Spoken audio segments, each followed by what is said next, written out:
පළමුවන පරාක්‍රමබාහු රජතුමා.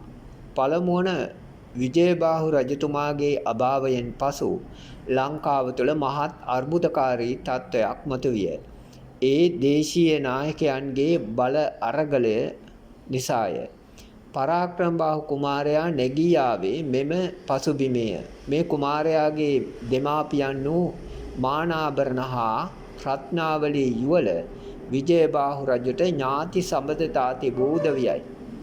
රුහුණු රටේ රජ වූ කිස්සිරිමේ නම් ඥාතියා සමගත්, පොළොන්නරුවේ රජ වූ ගජබාහු නම් ඥාතියා සමගත් කලින් කල නතර වී තම ඉදිරි ගමනට අවශ්‍ය තොරතුරු හා දැනුම ලබාගත් පරාක්‍රමබාහු කුමරු කිත්සිරිමේ රජුගෙන් පසු රුහුණු රටේ අධිපතියා බවට පත්විය.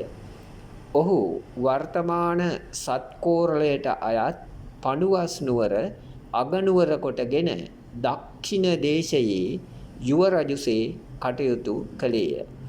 ඒ සමයෙහි ඔහු තම අගනුවර හාත්පස වාරිකර්මාන්ත ඉදිකිරීම, වෙහෙර විහාර තැනවීම සහ කෘෂිකර්මාන්තයේ දියුණු කිරීම කෙරෙහි මහත්සේ උනන්දු විය. කාර්යක්ෂම යුද සේනාවක් සංවිධානය කොට ප්‍රතිවාදී අධිපතීන් හා ඥාතීන් පරාජය කළ තැරකුම්බා කුමරු 1153 දී මුළු ලංකා ද්වීපයේම රජු වශයෙන් පොළොන්නරුවේදී අභිෂේක ලැබීය. එතුමා වැව් අමුණු තැනීම, වෙහෙර විහාර ඉදිකිරීම, ගොවිතැන දියුණු කිරීම, සමාජික හා සංස්කෘතික අංශවල ප්‍රගතියක් ඇති කිරීම ආදී වශයෙන් මහත් සේවයක් කළේය. පරාක්‍රම සමුද්‍රය නම් මහා ජලාශය එතුමාගේ නිර්මාණයකි. පරාක්‍රමබාහු රජතුමා බුරුමය හා ඉන්දියාව යන දෙරටට සේනා යවා තම බලය පෙන්වූයේය.